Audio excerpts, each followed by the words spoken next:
અમારું જે કામકાજ જે આગળ લઈ જવામાં જે વેચાણ માટેનું કામકાજ છે તે સરકારનું ખૂબ જ મહત્ત્વનું છે અને ખાદી ગ્રામ ઉદ્યોગ PMEGP દ્વારા અમને SBI બેંકમાંથી 8 લાખની લોન મળી હતી અને 35% સબસિડી પણ મળી હતી, 3 લાખ સબસિડીના પણ મળેલા હતા.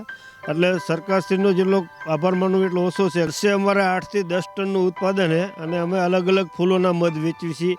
અજમાની વાડી હોય તો અહીંયા મૂક્યા હોય તો અજમાનું મધ મળે, તલની વાડી મૂકે તલનું મળે.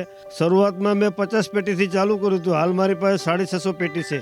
અમે અત્યારે મધ માર્કેટમાં 500 થી 600 રૂપિયા કિલો વેચવી છીએ.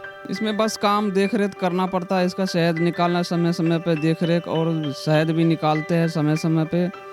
जो भी काम होता है इनका हम लोग देखभाल करते हैं. અમે જે મધ આવે એનું અલગ અલગ ફ્લેવરમાં જે મધ આવે છે એનું અમે બોટલ પેકિંગ કરી છીએ, 250 ગ્રામમાં કરી છીએ, 500 ગ્રામમાં કરી છીએ અને પછી એનું અમે વેચાણ કરીએ છીએ, ઓનલાઈન ઓર્ડર લઈએ છીએ.